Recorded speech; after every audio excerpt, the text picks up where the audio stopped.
Hello everyone, this is Komal, your SST educator. Welcome back to your favorite channel Magnet Brains. Magnet Brains आपको provide कराता है high quality education, वो भी बिल्कुल free of cost, kindergarten से लेके class 12 तक की। सीबीएसई बोर्ड के कोर्सेज के साथ साथ आपको अदर स्टेट बोर्ड के भी कोर्सेज अवेलेबल है इन हिंदी मीडियम, जैसे कि UP board, Bihar board, Delhi board के कोर्सेज प्रॉपर सिस्टमैटिक वे में। कोई दिक्कत परेशानी आपको नहीं होगी। डेली प्रैक्टिस के क्वेश्चंस भी मिलेंगे, प्रैक्टिस भी करते जाइएगा। ई बुक्स और ई नोट्स की लिंक आपको डिस्क्रिप्शन बॉक्स में अवेलेबल है, भटकने की बात बिल्कुल भी नहीं बनती। सो आज हम क्या करने वाले हैं, हम चैप्टर 8 की वर्कशीट करने वाले हैं। हमारा लास्ट चैप्टर है हिस्ट्री का, ठीक है। 18th century political formation. देखो 18th सेंचुरी में ना नए नए ग्रुप्स इमर्ज हो रहे थे। मुगल्स तो थे ही, लेकिन मुगल्स अब डिक्लाइन हो रहे थे। अब धीरे धीरे उनका एक चीज होती है ना, जब पीक पर चली जाती है, तो अपने पीक पर थे, लेकिन अब उनका वक्त ऐसा आ गया था कि अब वो गिर रहे हैं, गिरने का टाइम आ गया था, ठीक है। तो नए नए फॉर्मेशंस हो रहे थे, नए नए किंगडम्स बन रहे थे, एम्पायर्स बन रहे थे। तो पहले तो आपके पास क्या है, मैच थी कॉलम्स है, तो उसको करते हैं क्योंकि चैप्टर हम अच्छे से समझ चुके हैं। Nadir Shah, Maratha kingdom, Kunbis, Peshwa, governors, Ahmad Shah Abdali. अब क्या है सामने, Shivaji Maharaj invaded north India 5 times, sacked and plunder the city of Delhi, peasant pastoralist, principal minister, subedars. मिलाओ जोड़ी, लाइक कर दो और जोड़ी मिला लो फटाफट से। नादिर शाह, नादिर शाह को आप किससे मैच करना चाहोगे? मैच करना नहीं चाहोगे, हमें चाहत के हिसाब से नहीं चलना है, हमें सही हिसाब से चलना है कि जो सही आंसर हो, ठीक है। तो सबसे पहले इजी से स्टार्ट मतलब करना चाहिए। गवर्नर्स किन के लिए यूज होगा? क्या सूबेदार्स को गवर्नर्स कहा जाता था? कुनबीस, देखो कुनबीस किनको कहते थे? पीजेंट पेस्ट्रोलिस्ट को। जो कुनबीस थी, पीजेंट पेस्ट्रोलिस्ट जो थे, उनको कहा जाता था, ठीक है, इनको कहा जाता था। क्लियर? नाउ नादिर शाह, नादिर शाह ने क्या किया था? लूटपाट तो मचाई थी, सही बात है ना। नादिर शाह ने लूटपाट मचाई थी, या अहमद शाह अब्दाली ने? मराठा किंगडम, तो मराठा किंगडम को किससे जोड़ना चाहेंगे आप? तो देखो पेशवा का हो जाएगा principal minister, Maratha kingdom Shivaji Maharaj. अब क्या बच रहा है हमारे पास? इतने, गवर्नर, सूबेदार। नाउ अहमद शाह अब्दाली और नादिर शाह, तो किसने दिल्ली को लूटा और किसने जो है मतलब 5 बार हमारे मतलब इंडिया को लूट के गए? तो क्या हो जाएगा हमारा आंसर? हमें बहुत अच्छे से पता है ये वाला। अगर हम बात करें नादिर शाह की, तो नादिर शाह हमारा क्या करके गए थे भाई? दिल्ली को लूट के ले गए थे। और अहमद शाह अब्दाली ने क्या करा था? 5 times इन्वेड करा था। क्लियर हो गया? तो बाकी तो हमारे सब लगे ही हुए हैं, ये और लगा देते। कहाँ गए नादिर शाह? दिल्ली के लिए। अहमद शाह अब्दाली 5 times। क्लियर? कोई कंफ्यूजन, दिक्कत तो नहीं है? फर्स्ट का सी हो जाएगा, है ना। फर्स्ट का सी है, नादिर शाह ने क्या करा था? दिल्ली को लूटा था। मराठा किंगडम किसके लिए हो जाएंगे भाई? शिवाजी महाराज के लिए हम यूज करेंगे, मराठा किंगडम के थे। कुनबीस किन्हें कहा जाता है? तो कुनबीस कहा जाता है पीजेंट पेस्ट्रोलिस्ट को। पेशवा के लिए क्या यूज हो रहा है? पेशवा के लिए हम यूज कर रहे हैं प्रिंसिपल मिनिस्टर, जिन्हें कहा जाता है गवर्नर। गवर्नर कौन? सूबेदार। और अहमद शाह अब्दाली ने क्या करा था? 5 times लूटा था, ठीक है। तो ये हमारा आंसर है। चाहो तो स्क्रीनशॉट ले लो। चलो okay, fill in the blanks. और ब्लैंक्स के साथ साथ आपके पास ऑप्शंस भी हैं, ये बहुत अच्छी बात है। मतलब अब आपको एक्स्ट्रा कुछ नहीं सोचना पड़ेगा। यहाँ जो 2 ऑप्शन दिए बस वो टिक लगाने, ये तो बहुत इजी पड़ जाता है। By 1765, the British had successfully grabbed major chunks of territory in Eastern India या Northern India, है ना। Emperor Aurangzeb had depleted the military and financial resources of his empire by fighting a long war in the Bengal or Deccan. Under the Peshwa हो या मराठा, जो भी आएगा, the Marathas developed a very successful military organization. अच्छा, सवई जयराज जय Singh, the ruler of Amer भी कह लेते हैं हम, आमेर, कंस्ट्रक्टेड 3 या 5 जो भी रहेगा एस्ट्रोनॉमिकल ऑब्जर्वेटरीज। बताइए, इसमें आप टाइम लीजिए, सही आंसर कमेंट में बताइए फटाफट से, क्योंकि इसमें एक्स्ट्रा आप सोचने की जरूरत ही नहीं बचेगी। आपके पास ऑलरेडी ऑप्शंस हैं, ऐसा भी नहीं कि 3 4 है, 2 ऑप्शंस दिए, 2 में से एक तो सही हो गई। बताओ क्या होगा आंसर?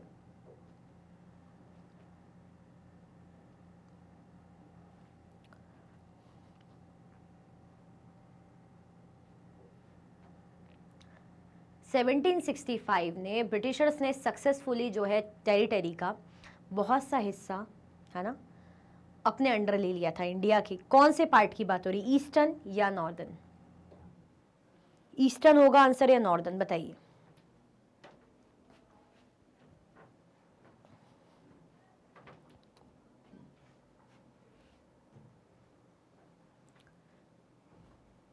क्या हो जाएगा हमारा आंसर, ईस्टर्न, ठीक है, ईस्टर्न हो जाएगा, ईस्टर्न। क्लियर, चलो। Emperor Aurangzeb had depleted the military. Emperor Aurangzeb ने क्या करा था, बहुत फाइट की थी, बहुत वॉर करा था। अब वॉर कर रहे हैं तो फाइनेंशियल रिसोर्सेज लग रही, भाई पैसा भी लग रहा है उसमें, है ना, और वो जो मतलब जो लोग हैं वो भी थक रहे हैं, जो फाइटर्स है, जो सोल्जर्स है वो भी थक रहे हैं, तो बेसिकली डिप्लीट हो रहे थे, है ना। तो emperor Aurangzeb had depleted the military and financial resources, military भी खत्म कर रहे हैं धीरे धीरे, वो भी कम पड़ रही है, लोग मरते जा रहे हैं, घायल होते जा रहे हैं, साथ में फाइनेंशियल रिसोर्सेज भी उनके एम्पायर की खत्म होती जा रही थी। किससे लंबा फाइट चल रहा था, किससे लंबा वॉर चल रहा था, तो क्या था हमारा आंसर, डेक्कन का, है ना। डेक्कन में जो वॉर चल रहा था उसके कारण ये सब दिक्कतें हो रही थी, है ना। Under the dash the Marathas developed a very successful military organisation. किसके अंडर जो मराठास ने बहुत ही सक्सेसफुल अपना मिलिट्री ऑर्गेनाइजेशन लेड करा, डेवलप करा, तो किसके अंडर, पेशवास। हमारा आंसर क्या हो जाएगा, पेशवास, ठीक है। Sawai Jai Singh the ruler of Amer constructed dash astronomical observatories, तो कितनी थी, 5 हो जाएगा हमारा आंसर, ठीक है, 5। क्लियर, आया समझ में, चलो। The Sikh organized themselves into a number of bands called dash and later on missiles. Sikh लोगों ने ऑर्गेनाइज करा था खुद को बहुत से नंबर ऑफ बैंड्स में, ठीक है। क्या कह रहे थे खुद को, क्या नाम क्या दिया गया था, क्या उन्हें जाट्स कह रहे थे या जातीस कह रहे थे, या जातास कह रहे थे या जातीस, तो क्या हो जाएगा हमारा आंसर, जाटास, ठीक है। अ सिस्टम कॉल्ड डैश, या तो चौथ होगा या राखी होगा, was इंट्रोड्यूस कराया गया था, offering protection to cultivators on the payment of a tax of 20% of the produce. अब ये क्या हो रहा था कि जो भी प्रोड्यूस कल्टिवेटर करेंगे, किसान लोग करेंगे, तो उसका 20% इन्हें हिस्सा देना है टैक्स का, मतलब जितना कमा रहे हैं, प्रोड्यूस कर रहे हैं, उसका 20% मतलब इन्हें देना पड़ेगा, इतना टैक्स। तो कौन से सिस्टम के अंदर था, मतलब प्रोटेक्शन दे रहा था इस सिस्टम से, चौथ सिस्टम या राखी, मतलब जो बेचारे किसान थे ना 20% अपने प्रोड्यूस का टैक्स देते थे, टैक्स के फॉर्म में देते थे, तो उसके रिगार्डिंग प्रोटेक्शन के लिए, उससे बचाने के लिए क्या हुआ था, एक सिस्टम लाया गया था। सिस्टम क्या था, चौथ या राखी, बताइए क्या होगा हमारा आंसर।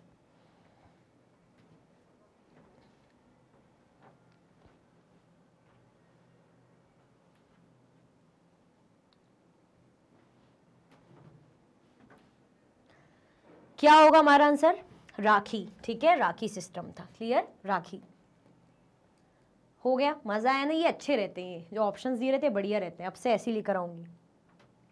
थर्ड क्वेश्चन है, which were the territories of Maratha in the east.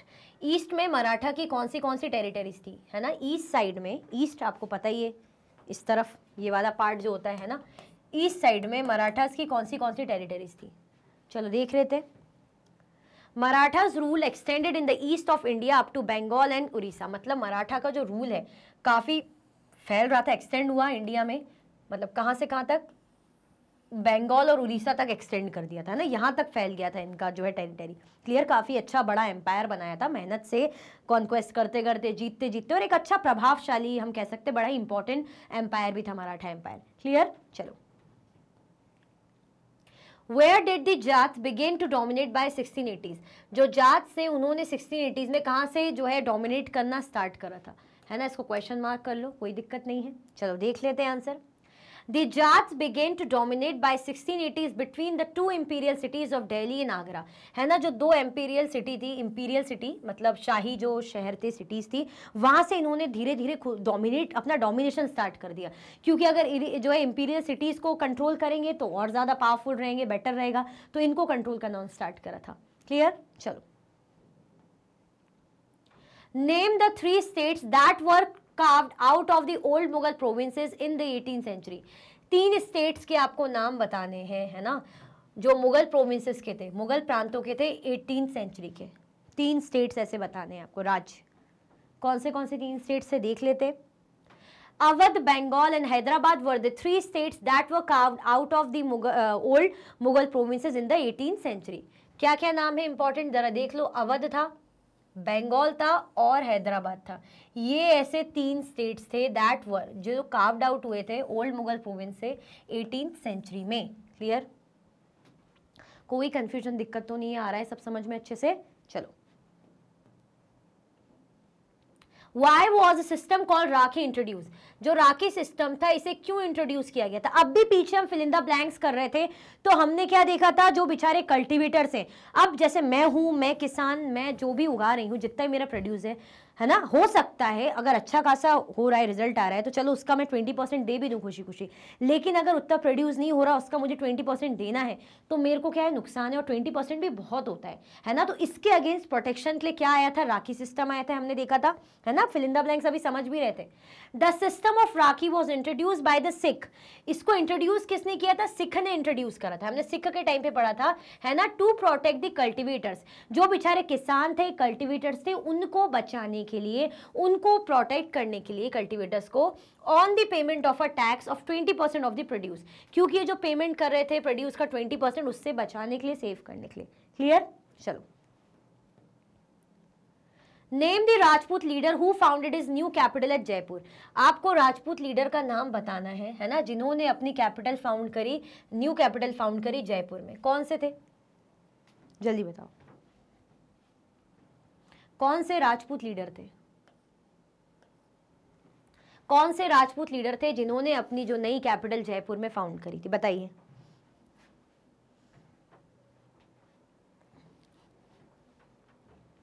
देखिए, चलो, सवाई राजा जय Singh founded is new capital eight Jaipur. किसने फाउंड करी थी? सवाई राजा जय सिंह है, इन्होंने अपनी नई कैपिटल फाउंड करी थी। क्लियर हो गया? जयपुर में। ठीक है, चलो,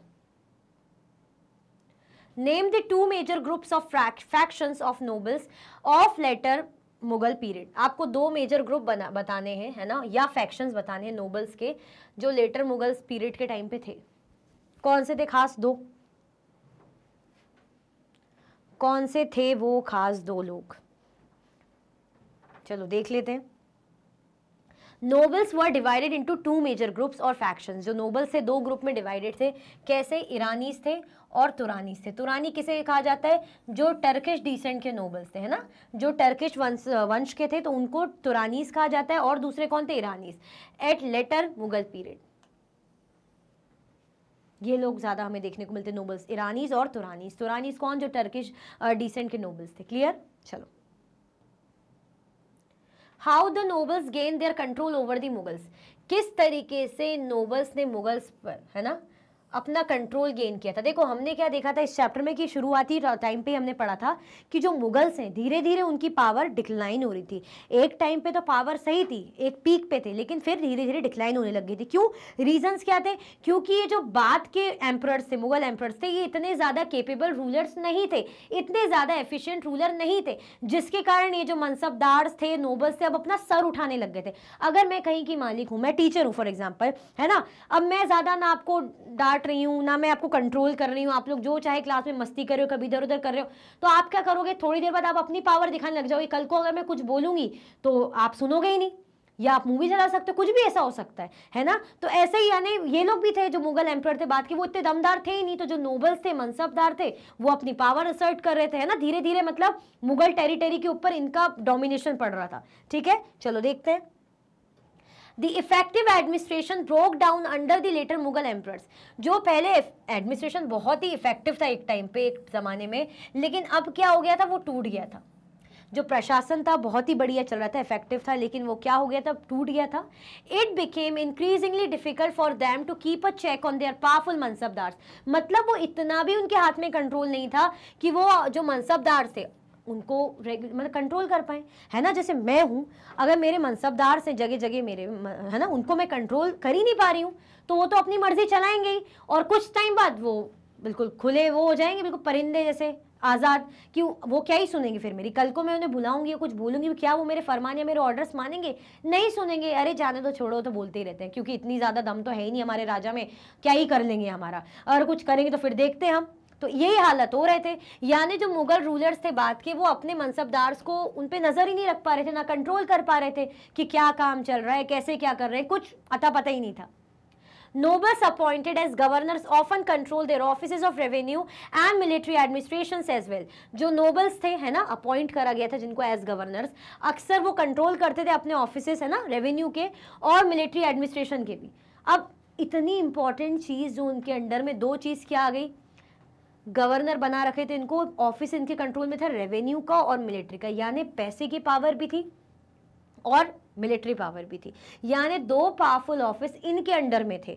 तो जब दो पावरफुल ऑफिस इनके अंडर में है और राजा भी इतना दमदार नहीं है, तो कुछ टाइम बाद ये क्या बन जाएंगे, पावरफुल बन जाएंगे ना. जैसे मैं हूँ, मुझे मेरे सर ने कोई वो दे दिया कि भाई तुम्हारे अंडर ये डिपार्टमेंट है, तुम्हारे अंदर ये है ना, और वो कुछ पूछ ही नहीं पा रहे, कर ही नहीं पा रहे, तो मैं क्या करूंगी, धीरे धीरे मैं उसका फायदा उठाऊंगी. ऐसे इन्होंने करा है ना. उस जमाने की बात करें, आज को तो फिर तो वही सजा वजाई, जेल सीधे है ना. पर पहले की बात करें, पहले ऐसा कर रहे थे ये लोग, ठीक है, पावरफुल बन रहे थे. This gave them extraordinary political, economic and military power over vast regions of the Mughal empire. यानी जब इतनी इंपॉर्टेंट चीजें इनके पास है, इतने इंपॉर्टेंट ऑफिसेज इनके अंडर है, यानी जो मुगल एम्पायर की अच्छी अच्छी जगह थी, बहुत सारे जो रीजन्स थे, एरियाज थे, उसमें इनकी इकोनॉमिकल, पॉलिटिकल और मिलिट्री पावर बढ़ गई थी है ना.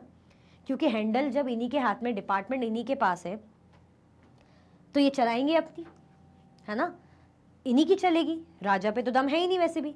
The periodic remission of revenue to the capital decline as the governors enhance their control over the provinces. अब जो पीरियोडिक तरीके से जो टाइमली रेवेन्यू वगैरह आता था, वो भी क्या हो गया था, डिक्लाइन हो गया था है ना, वो भी गिर गया था, डिक्लाइन हो गया था. और जो गवर्नर थे है ना, उनका मतलब प्रभाव इतना ज्यादा था कि जो आना था रेवेन्यू वो आ ही नहीं पा रहा था, जनरेट ही नहीं हो पा रहा था. वो लोग अपने फायदे की चीजें कर रहे थे, तो जो शाही खजाना है, जो उसमें आना चाहिए पैसा, वो इतना अर्न ही नहीं हो पा रहा था, जनरेट ही नहीं हो पा रहा था. क्लियर हुआ. तो क्या पूछा जा रहा है कि कैसे नोबल्स ने अपना कंट्रोल गेन करा. दो इंपॉर्टेंट चीज इनके कंट्रोल में आ गई थी. एक अगर हम कहेंगे कौन सी पावर, मिलिट्री पावर है ना, एक तो मिलिट्री पावर आ गई थी, दूसरी क्या आ गई थी, इकोनॉमिक पावर है ना. इकोनॉमिक पावर में क्या हो जाएगा, वही हमारा रेवेन्यू ऑफिस. और क्या था इनके पास, पॉलिटिकल पावर भी हो गई थी भाई, पॉलिटिकली भी मजबूत थे, एक अच्छे ओहदे पे थे, एक अच्छी पोजीशन पे थे. अब जब इनके पास दो चीजें, तो पॉलिटिकली इनको लोग क्या मानेंगे, बड़ा इंपॉर्टेंस मानेंगे है ना, political power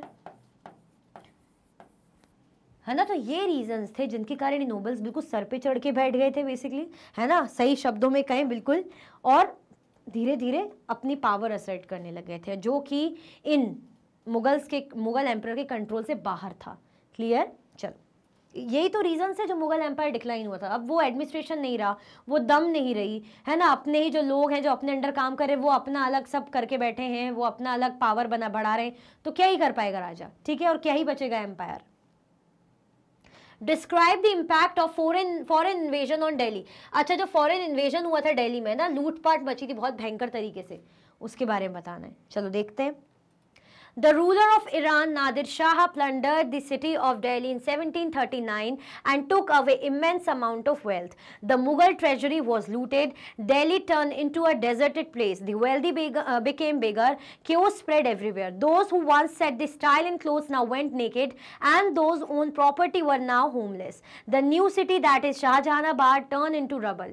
Nadir Shah also attacked the old quarters of the city and destroyed it completely. है ना, नादिर शाह की हम बात करेंगे कि इतने बुरी तरीके से लूट मचाई थी कि एक जमाने में जो जमीन जायदाद वाले लोग हुआ करते थे, अब बेचारे सड़कों पे घूम रहे हैं है ना, अब बेचारे भिखारी बन गए. एक जमाने में जो लोग भर भर के अलग अलग स्टाइल के कपड़े पहनते थे, अब कैसे हालत हो गई कि पहनने के लिए कपड़े तक नहीं है, नेकेड हो रखे.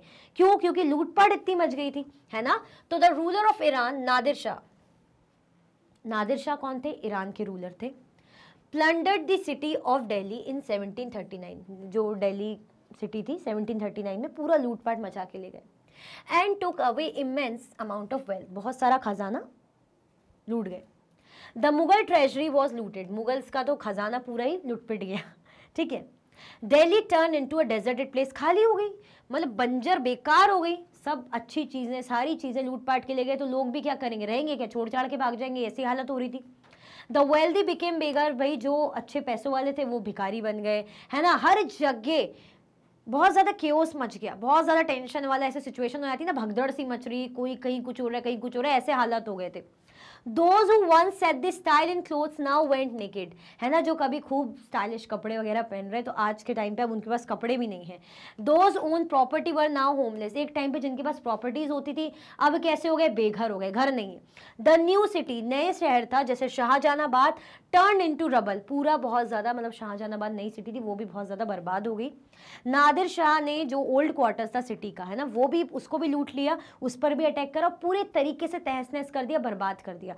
तो जब वेल्थ की लूटा पार्टी हो रही है, सबसे इंपॉर्टेंट तो फाइनेंशियल कंडीशन, अगर पैसा नहीं होता ना तो फिर क्या ही बचेगा।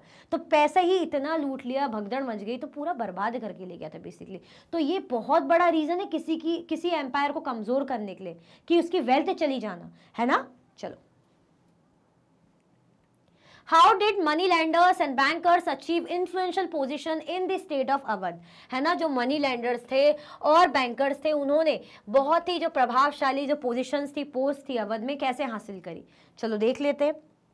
The people of Awadh relied solely on local bankers and Mahajans for loans. It sold the rights to collect tax to the highest bidders. अब क्या हुआ जा रहा है, जो लोग थे अवध के वो किस पे पूरी तरह से डिपेंड थे, रिलाई कर रहे थे लोकल बैंक्स पे, है ना।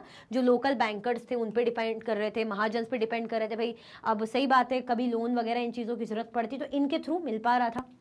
It sold the right to collect tax to the highest bidders. अब इसने क्या कर दिया था, जो टैक्स वगैरह कलेक्ट करने का राइट था इन लोगों के पास था, हाईएस्ट बिडर्स के पास। These revenue farmers, known as ijradars, and agreed to pay the state a fixed sum of money. Local bankers guaranteed the payment of this contracted amount to the state. अब क्या हुआ, ये जो revenue farmers थे जिनको क्या बोला जाता था, इजरादार्स बोला जाता था, है ना, वो ने सोचा कि भाई हम क्या करेंगे, पे करेंगे, जो टैक्स है हम पे करेंगे, आप फिक्स सम ऑफ मनी, जो कहता है एक फिक्स अमाउंट ऑफ मनी कितना आपको देना है वो ये पे करेंगे। Local bankers guaranteed the payment of this contracted amount to the state. जो लोकल बैंकर्स थे उन्होंने भी क्या करा, गारंटी कर दिया कि भाई क्या होगा, ये जो पेमेंट है ना, जो भी कॉन्ट्रैक्टेड अमाउंट है पेमेंट का, ये आपको रहेगा, ठीक है। In turn, the revenue farmers were given considerable freedom in the assessment and collection of tax. अब इसके बदले में क्या हुआ, जो रेवेन्यू फार्मर्स थे उनको क्या दिया गया कि भाई आपको फ्रीडम है, आप क्या कर सकते हो, और टैक्स जो है उनको असेसमेंट कर सकते हो उनका, है ना, निरीक्षण वगैरह ऐसे असेसमेंट कर सकते हो और उनको कलेक्ट कर सकते हो। Thus the position of money lenders and bankers become influential which was not in the past. इसी कारण से हम कह सकते हैं जो मनी लेंडर्स थे और बैंकर्स थे इनकी पोजीशन बहुत ज़्यादा प्रभावशाली बन गई थी पास्ट में, है ना, जैसे पहले नहीं थी, मतलब पास्ट में जितनी नहीं थी जितनी अब प्रभावशाली बन गई थी, क्योंकि लोग लोन्स वगैरह लेने पे इन पे डिपेंड करते हैं, टैक्स वगैरह पे करना है तो इनके थ्रू हो रहा है ना, इनसे लेते थे लोन, तो ऑब्वियसली भाई इंपॉर्टेंस तो क्रिएट होगी, ठीक है। चलो, how Murshid Quli Khan gain power in eastern India. Murshid Quli Khan ने ईस्टर्न इंडिया में पावर कैसे गेन करी थी, इन्होंने पावर कैसे गेन करी, किसने, मुर्शिद कुली खान ने, देख लेते हैं। Under Murshid Quli Khan, Bengal gradually broke away from Mughal control. First, he was appointed as the Naib, deputy to the governor of the province. Although never a formal Subedar, Murshid Quli Khan very quickly seized all the power. Soon he began to command the revenue administration of the state.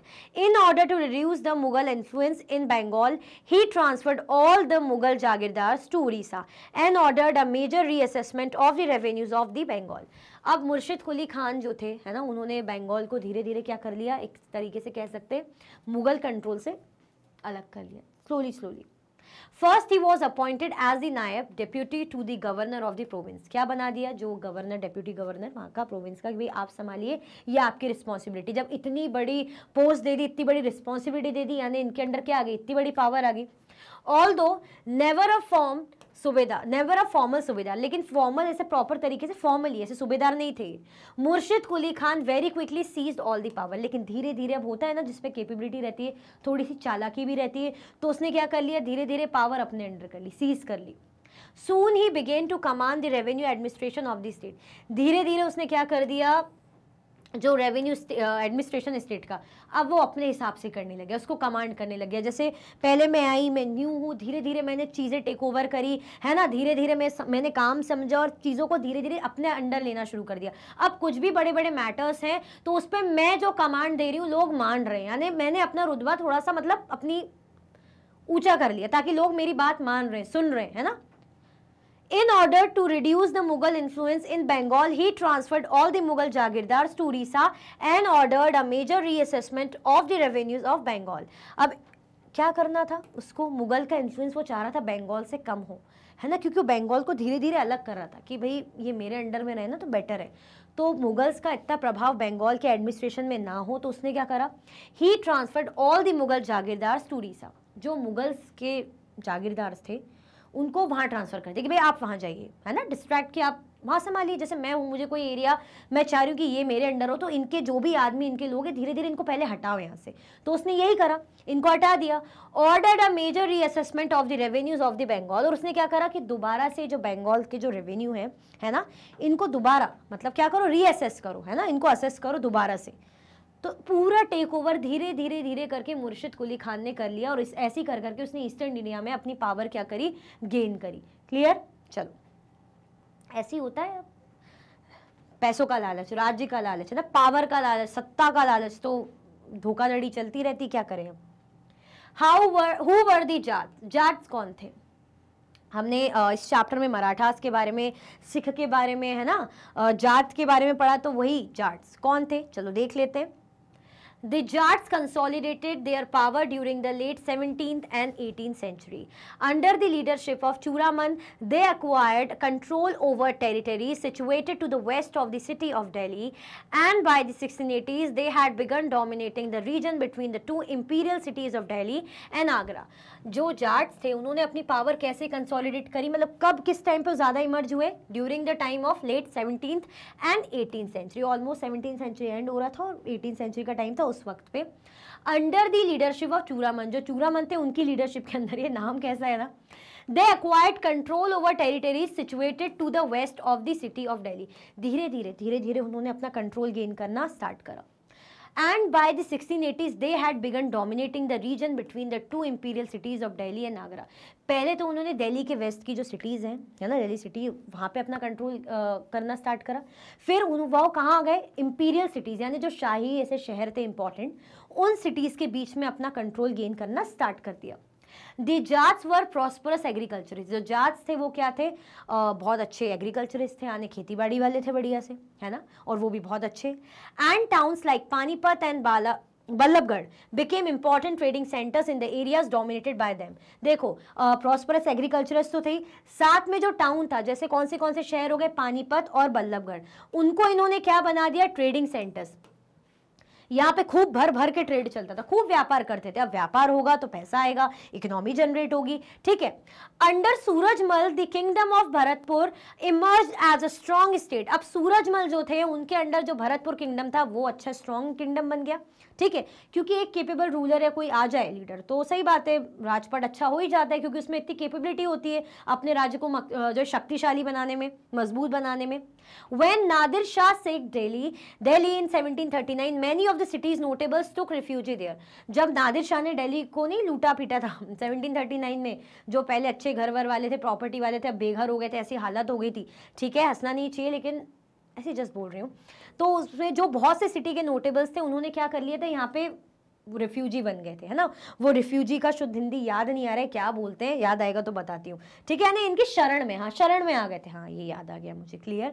तो ये कैसे कैसे जाट्स कौन थे, कैसे इन्होंने power consolidate करी, धीरे धीरे आके इमर्ज हुए थे, ठीक है, धीरे धीरे इमर्ज होना पड़ता है, ऐसे एकदम से होते भी नहीं है, क्लियर। आगे बढ़े, चलो। His son Jahangir Shah had 30,000 troops of his own and hired another 20,000 Marathas and 15,000 Sikh troops to fight the Mughals। अब अच्छा वेल्थ वगैरह बढ़िया था ही। उनके जो बेटे थे जिसका नाम क्या था, जवाहिर शाह, है ना, 30,000 उनके जो लोग थे, ट्रूप्स, सेना थी, है ना, खुद की, और उन्होंने अदर 20,000 तो मराठास को लिया हुआ था, उनको ले लिया था, 15,000 जो सिख ट्रूप्स थे उनको ले लिया था, है ना, to fight against the Mughals. मतलब इतने लोग मुगल्स के अगेंस्ट फाइट करने के लिए थे, खुद के लोग भी थे, फिर सिख लोग भी ट्रूप्स थे, है ना, कुछ जो मराठास के भी थे, clear. While the Bharatpur fort was built in a fairly traditional style, at Dig the Jats built an elaborate garden palace combining style seen at Amber and Agra। The buildings were modeled on। अब क्या बताया जा रहा है कि sorry वो palace था, महल, मतलब जो भरतपुर फोर्ट था, भरतपुर का किला था, देखो किला और महल किला किसे बोलते हैं? फोर्ट को बोलते हैं, महल पैलेस को बोलते हैं, ठीक है, कंफ्यूज नहीं होना है। Was built in a fairly traditional style, बहुत ही पारंपरिक तरीके से, बहुत ही खूबसूरत खूबसूरत ऐसी स्टाइल्स का यूज़ करके इन्होंने इसको डिज़ाइन किया हुआ था। At Deeg the Jats build an elaborate garden palace, अब इन्होंने कैसा महल बनाया? गार्डन वार्डन वाला, बढ़िया सा प्यारा सा, है ना, कंबाइनिंग स्टाइल्स में बहुत, ये सारी चीज़ों को कंबाइन करके उन्होंने बहुत ही प्यारा खूबसूरत सा पैलेस बनाया। एट एम्बर, कहाँ पे? आमेर या एम्बर उसको बोलते हैं, and Agra. It's building were model on, है ना, मतलब बहुत ही प्यारा खूबसूरत खूबसूरत प्यारे तरीकों से इन्होंने अपने जो है पैलेसेस बनाए, फोर्ट्स वगैरह डिजाइन करे। तो ये कौन थे, किसके बारे में हम देख रहे थे? जाट्स के बारे में। क्लियर? चलो question 14, what were the causes of the fall of the Mughal empire, Mughal empire के डिक्लाइन होने में क्या कॉजेज हो सकते हैं? बहुत सारे कॉजेज थे, है ना। पहला तो हम क्या देख रहे थे? औरंगजेब। औरंगजेब लास्ट मुगल एम्परर नहीं था, लेकिन last powerful Mughal emperor Aurangzeb ही था, वही था दमदार। उसके बाद के जो भी आए वो बिल्कुल एफिशिएंट केपेबल रूलर्स नहीं थे, ठीक है। तो ये बहुत सारे रीजंस हमने पढ़े हैं स्टार्टिंग में कि क्यों डिक्लाइन हुआ। पहला तो जो औरंगजेब डेक्कन को कंट्रोल करना चाह रहा था, तो पूरी फाइनेंशियल तौर पे और मिलिट्री तौर पे बहुत ज़्यादा डिप्लीट हो गया था, खत्म हो रहा है, डिक्लाइन हो गया था। उसके बाद जो बाद के मुगल्स थे वो इतने एफिशिएंट नहीं थे, ना उनका कंट्रोल अपने ऑफिशियल्स पर था, मनसबदार्स पर था, नोबल्स पे था, सब कुछ आउट ऑफ कंट्रोल था। फिर अलग ये नादिर शाह, ये लोग आके लूट पीट के चले गए, लूटपाट करके चले गए, तो और ज्यादा बड़ा नुकसान, ठीक है। तो चलो देखते हैं क्या क्या रीजंस थे। There were various factors that lead to the decline of the Mughal Empire. Notable among those are Emperor Aurangzeb fought a long war in the Deccan. As a result, the military and financial resources of his empire was depleted. अब सही बात है ना, आप युद्ध लड़ रहे हो तो उसमें खर्चा पैसा लग ही रहा है, आर्मी मेंटेन करना है आपको, और लोगों का अलग नुकसान हो रहा है भाई, आपकी मिलिट्री डिक्लाइन हो रही है, ठीक है। The military and financial resources of his empire was depleted. The successors of Aurangzeb were not at all efficient. अब औरंगजेब के बाद के जो लोग आए, सक्सेसर आए, वो भी इतने एफिशिएंट नहीं थे, है ना, कि वो भी कुछ कर पाए, इतने केपेबल वो थे ही नहीं। The efficiency of the imperial administration got weekend, अब जिसके कारण जो इंपीरियल एडमिनिस्ट्रेशन था, जो शाही प्रशासन चल रहा था, वो धीरे धीरे क्या हो गया, उनकी एफिशिएंसी धीरे धीरे वीक होने लग गई, है ना, क्योंकि वो दमदार ही नहीं थे। अब अगर आपके पिताजी दमदार हैं, वो अच्छी चीज़ें संभाल रहे हैं, लेकिन आप में वो कैपेबिलिटी नहीं है, तो धीरे धीरे हर चीज़ आपके हाथ से छूटने लगेगी, आपके कंट्रोल से दूर जाने लगेगी। Thus, it became difficult for later Mughal emperors to keep a check on their powerful mansabdars. अब जब चीजें हाथ से छूट रही है, तो जो पावरफुल मनसबदार्स थे उनको कंट्रोल करना इनके हाथ से गया, अब नहीं कर सकते, हो गया, निकल गए हाथ से। अब होता है ना कि आपको भी जैसे पता होता है कि कौन सी जो टीचर वो लीनियंट है ना, कि ठीक है, थोड़ा सा होमवर्क नहीं करा, कभी कुछ नहीं करा, डांट दिया है, ठीक है, सुन लिया, पनिशमेंट दे दी, हाँ ठीक है, हो गया, ज़्यादा कुछ नहीं, है ना, सीरियस नहीं लेना। और कुछ होते हैं तो बिल्कुल आप डर डर के आओगे, लेकिन पढ़ लिख के पूरा आओगे, है ना। तो अब ऐसे ही यहाँ पे हो रहा था, आपको समझ में आ गया कि टीचर ऐसे ही है, कुछ नहीं कर सकती, क्या डरना। तो ऐसे ही उनको ही पता है कुछ नहीं कर सकता, क्या डरना, छोड़ो, होगा, देखा जाएगा। आवाज आ रही ना मेरी, ठीक है। Nobles appointed as governors often control the offices of revenue and military administration and become very powerful. जो नोबल्स थे उनको भी अच्छी अच्छी पोजीशन में अपॉइंट करा हुआ था, जैसे हमने देखा था ना, ईरानीज और तुरानीज जो टर्किश डिसेंट के थे, ठीक है, उनको कंट्रोल करा, मतलब उनके कंट्रोल में चीज़ें थी। अब उनके पास रेवेन्यू पावर है, मतलब रेवेन्यू ऑफिस है, मिलिट्री ऑफिस उनके कंट्रोल में, तो और क्या चाहिए भाई, इतनी बड़ी बड़ी चीज़ें कंट्रोल में, तो फिर हो गया राजा, निकलो यहाँ से, हमारे पास है।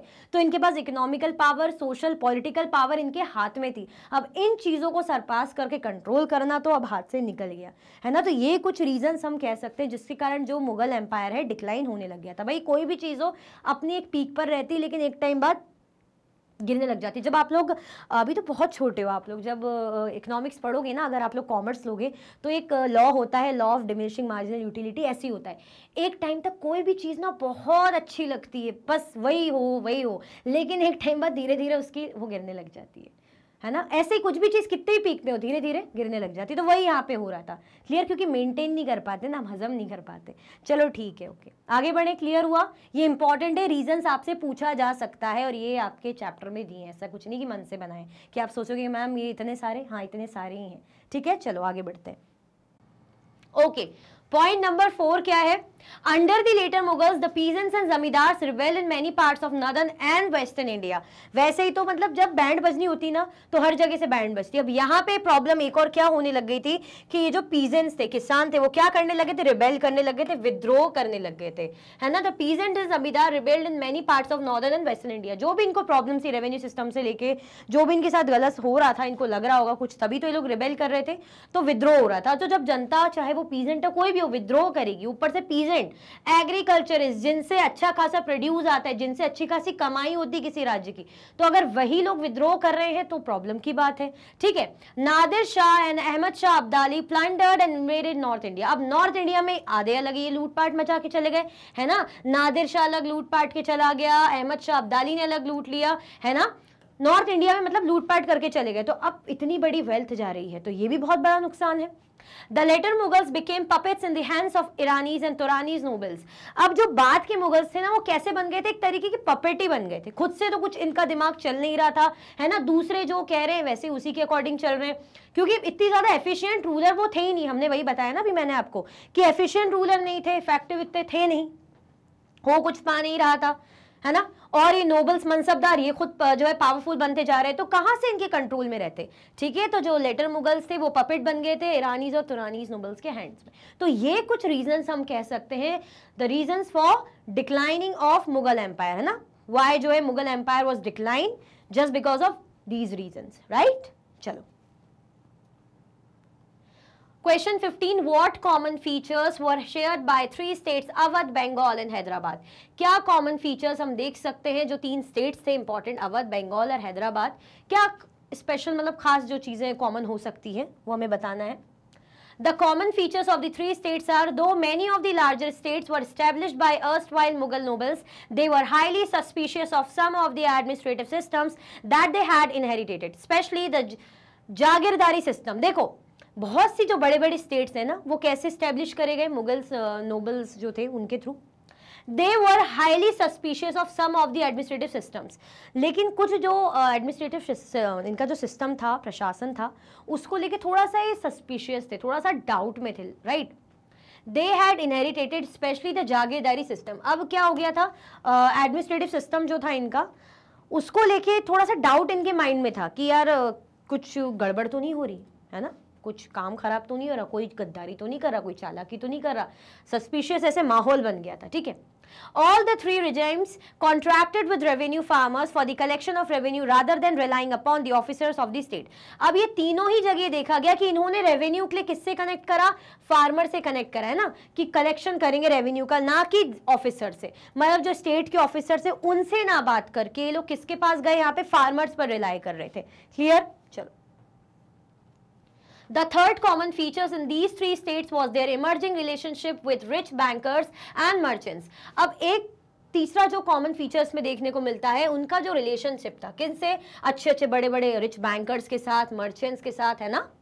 These people lent money to revenue farmers, received land as security and collected taxes from these lands through their own agents। ये जो लोग थे क्या करते थे भाई, जो पैसा वगैरह फार्मर्स वगैरह को क्या करते थे, इनका काम यही था उधार देना, है ना, लैंड करना, उधार पे देना। Receive land as security, land इन्हें मिलता था एज अ सिक्योरिटी पे, जमीन इनको मिलती थी। कलेक्टेड टैक्सेस, टैक्स कलेक्ट करते थे इन लैंड से, है ना, खुद के एजेंट्स के थ्रू। तो ये कुछ कॉमन चीजें इन तीनों ही इलाकों में हमें देखने को मिलती है। क्लियर हुआ? चलो how the Sikh organise state building in Punjab, है ना। सिख ने, हमने इस चैप्टर में सिख, मराठा, जाट्स पावर देखी है, तो कैसे इन्होंने स्टेट बिल्डिंग की ये हमें बताना है। चलो देख लेते हैं। During the 17th century, the Sikhs paid attention into the state building in the Punjab state. Several battles were fought by Guru Gobind Singh against the Rajput and Mughal rulers, both before and after the institution of the Khalsa in 1699। 17th century के duration में दौरान जो सिख थे उन्होंने किस चीज पर attention दिया? Paid attention into the state building in the Punjab state. Punjab state में ये लोग जो अपना स्टेट मतलब धीरे धीरे अपनी पावर बिल्ड कर रहे थे, right. Several battles were fought by Guru Gobind Singh against the Rajput and Mughal rulers। गुरु गोविंद सिंह ने बहुत सी ऐसी युद्ध बैटल्स लड़े हैं, किनके साथ? मुगल्स के साथ और राजपूत के साथ। अपने एरिया, अपने स्टेट को बचाने के लिए, ठीक है। Both before and after the institution of the Khalsa in 1699, चाहे खालसा स्थापित हो, इंस्टीट्यूशन स्थापित होने के पहले हो या उसके बाद, इनकी बैटल्स मुगल्स और राजपूत से चलती रही है। आफ्टर हिज डेथ, गुरु गोविंद सिंह की डेथ के बाद 1708 the Khalsa revolted against the Mughal authority under बंद बहादुर लीडरशिप। फिर भी ये लोग रुके नहीं, खालसा लोगों ने मिलकर इन लोगों ने रिवोल्ट करा, विद्रोह करा मुगल अथॉरिटी के अंतर्गत, है ना। किसकी लीडरशिप में? लीडर कौन थे उस टाइम पे? बंद बहादुर। पहले कौन थे? अभी गुरु गोविंद सिंह है, लेकिन उनकी डेथ के बाद कौन थे इनके लीडर? बंद बहादुर। तो इनके अंडर इन्होंने किनसे बैटल किया? मुगल से। The Sikhs declared their sovereign rule by striking coins in the name of Guru Nanak and Guru Gobind Singh। अब इन्होंने अपना एक ऐसा अधिकार दिखा दिया कि हम हैं सोवरेन, हम किसी के अंडर नहीं है, हम किसी के हिसाब से नहीं चलने वाले, हमारा रूल है, हम अपने हिसाब से चलेंगे। तो इन्होंने सिक्के निकलवा दिए ना, सिक्के चलवा दिए गुरु नानक के नाम से, है ना, और गुरु गोविंद सिंह के नाम से। अब आप इतना बड़ा काम कर रहे हो, सिक्के चलवा रहे हो, जैसे मैं हूं, मैंने अपने नाम से सिक्के चलवा दिए शहर में, तो एक मैं क्या चाह रही हूँ कि भाई मेरा रूल है, मुझे मेरे हिसाब से करवानी है चीजें, है ना, एक अपनी पावर शो कर रही हूँ। तो ऐसे इन्होंने भी किया। And established their own administration between the Sutlej and the Jamuna, और सतलज और जमुना के बीच में अपना खुद का जो है एडमिनिस्ट्रेशन इन्होंने सेटअप कर लिया। सब कुछ अपना अपना अपने हिसाब से लोग चाह रहे थे, सही बात है। इसीलिए उसके बीच में अगर मुगल्स और राजपूत इनकी चीजों में दखलंदाजी कर रहे थे तो उनसे भी इन्होंने बैटल लड़ी, ठीक है। और अपनी पावर कैसे असर्ट कर रहे थे? सिक्के वगैरह चलवा के, है ना, अपने एडमिनिस्ट्रेशन को स्थापित करके। क्लियर? चलो। Under a number of able leaders in the 18th century, the Sikh organized themselves into a number of bands called Jatas and later on Misls. Their combined forces were known as the Grand Army Dal Khalsa. अब क्या हुआ? बहुत से ऐसे leaders, बहुत ही अच्छे able leaders, काबिल leaders की हम बात करते हैं 18th सेंचुरी में, उन्होंने क्या करा? खुद को एक बहुत सारे बैंड्स बना लिए, जिनको क्या नाम दिया गया? जाटास बोलते हैं, और बाद में उनको मिसल्स कहा गया। Their combined forces were known as Grand Army Dal Khalsa। देखो इन्होंने क्या बनाया? जाटास और मिसल्स। अब ग्रैंड, बड़े लेवल पे उनकी जो फोर्सेज है, जब उन्होंने बड़े लेवल पे इसको कंबाइन करा, ग्रैंड आर्मी जैसी बना दी, तो क्या नाम दे दिया उसको? दल खालसा, ठीक है। पहले इन्होंने बैंड्स बनाए, बैंड्स को क्या नाम दे दिया? जाटास और मिसल्स। फिर बड़े लेवल पे ग्रैंड आर्मी बनाई, तो उसको क्या नाम दे दिया? दल Khalsa. A system called Rakhi was introduced by the late 18th century. The Sikh territories extended from the Indus to the Jamuna. Maharaja Ranjit Singh reunited the different Sikh groups. अब एक system आया था, राखी सिस्टम। हमने देखा था ना कि राखी system में क्या था कि ये लोग जो बेचारे पीजेंट्स थे, इन पे ऐसा कर रखा था कि आपको रेवेन्यू से, अपना प्रोड्यूस से 20% टैक्स देना पड़ेगा। अरे यार, अगर मैं अच्छा नहीं प्रोड्यूस कर पा रही हूँ, मेरी उतनी फसल आ ही नहीं रही है, तो मैं 20% बहुत बड़ा हो जाता है यार, बहुत ज़्यादा हो जाता है पोर्शन। तो उससे प्रोटेक्ट करने के लिए लोग क्या लेकर आए थे? राखी सिस्टम लेकर आए थे। याद आ गया? अभी हम फिल इन द ब्लैंक्स में भी राखी किया था और एक क्वेश्चन भी आया था, है ना, याद होना चाहिए, भूलना नहीं। तो एक कौन लेकर आए थे? सिख लेकर आए थे। किसके प्रोटेक्शन के लिए? पीजेंट के प्रोटेक्शन के लिए, ठीक है। अब by the late 18th century Sikh territories extended from the Indus to the Jamuna. अब इन्होंने इंडस से लेके जमुना, इंडस तो हमारा नॉर्थ वेस्ट साइड आ जाती इस तरफ भारत के, और जमुना इस तरफ आ जाती, तो यहां से यहां करते करते इन्होंने क्या कर लिया? अपनी टेरिटरी बढ़ा ली, एक्सटेंड कर ली, है ना, एक्सपांड कर ली। Maharaja Ranjit Singh reunited different Sikh group. अब ठीक है, और टेरिटरी तो सबकी थी, लेकिन अलग अलग ग्रुप बने हुए थे, तो महाराजा रंजीत सिंह ने क्या करा? इनको रीयूनाइट करा कि भाई आखिर जो अलग अलग ग्रुप से, एक होता है ना कि बटे हुए हैं एक ही चीज के, लेकिन बटे हुए हैं, तो उनको रीयूनाइट करा, एक करा। क्लियर हुआ? चलो भाई, सिख के बारे में, मराठा बहुत अच्छे से हमने पढ़ा हुआ है चैप्टर में। Question 17, how Marathas carved out a stable kingdom in India.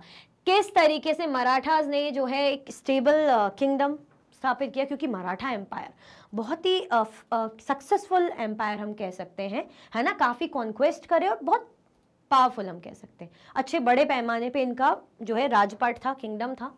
The Maratha Shivaji 1627 to 1680 established a stable kingdom with the support of powerful warrior families Deshmukh. अब इन्होंने ऐसा नहीं कि अकेले खुद से करें, बहुत सी ऐसी फैमिलीज है, वॉरियर फैमिलीज, है ना, जो युद्ध वगैरह इन चीजों में ही इन्वॉल्व रहती, जैसे देशमुख। इनके सपोर्ट से ये पावरफुल बनते गए। कौन? Marathas.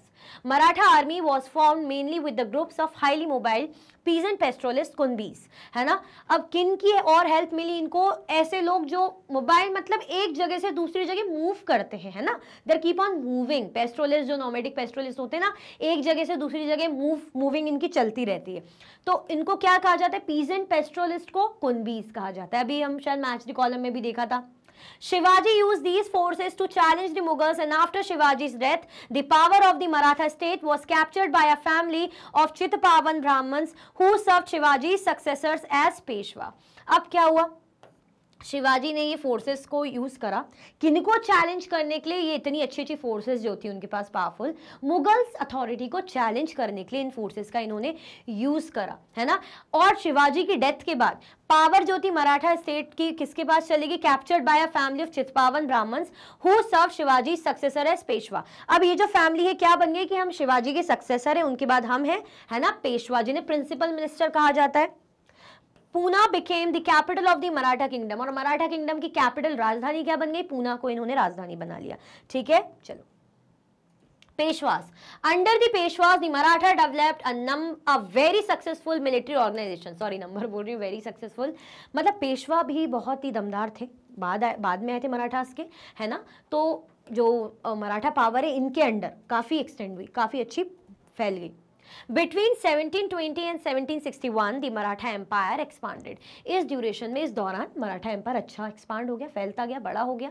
The Marathas gradually captured Malwa, Gujarat and the entire Deccan peninsula.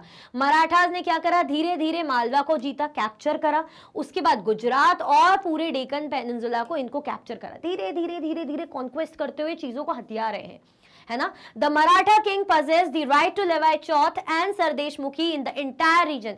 ये इनका रेवेन्यू सिस्टम था, चौथ और सरदेशमुखी, ये हमने इसके बारे में पढ़ा था, ठीक है। किसमें अच्छा कितना कितना परसेंट होता है मुझे कमेंट में बताओ।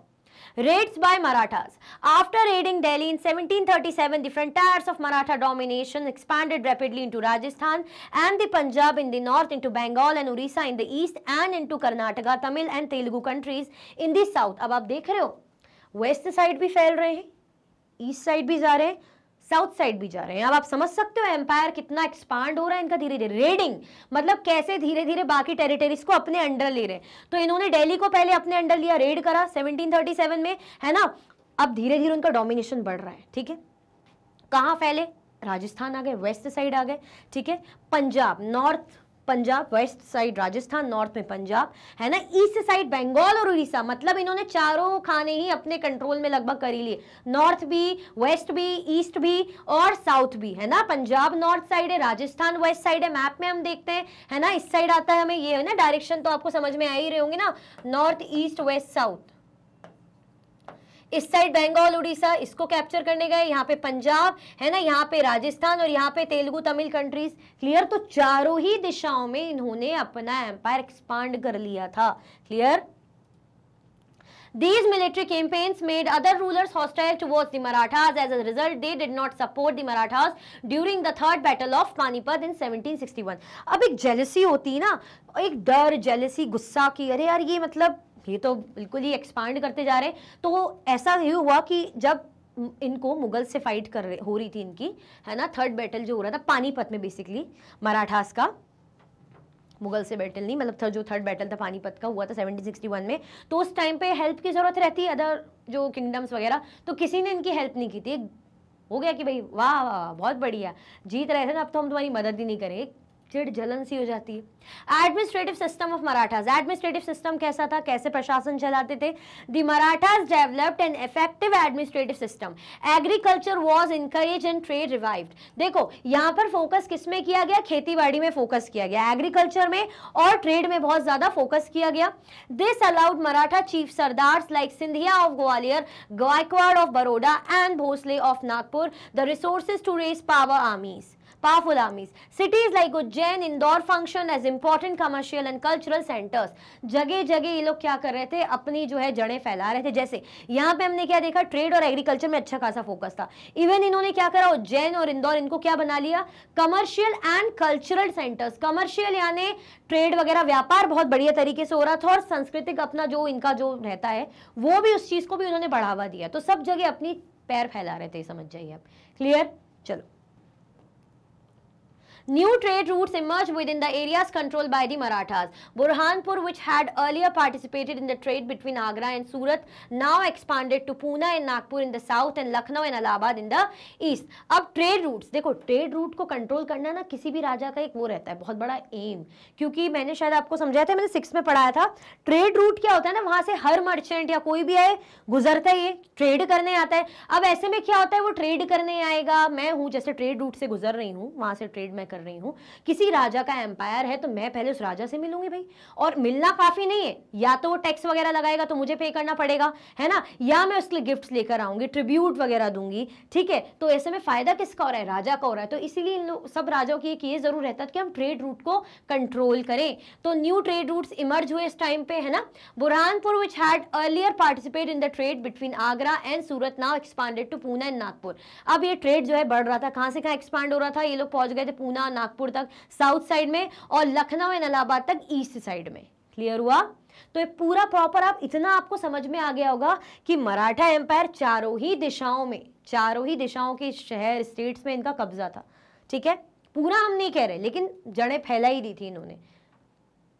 अब आपके पास लास्ट क्वेश्चन है, केस बेस्ड क्वेश्चन देख लेते हैं। Many Rajput rulers had accepted the suzerainty of the Mughals but Mewar was the only Rajput state which defied Mughal authority. Rana Pratap ascended the throne at the Mewar in 1572 with Udaipur and large part of Mewar under his control.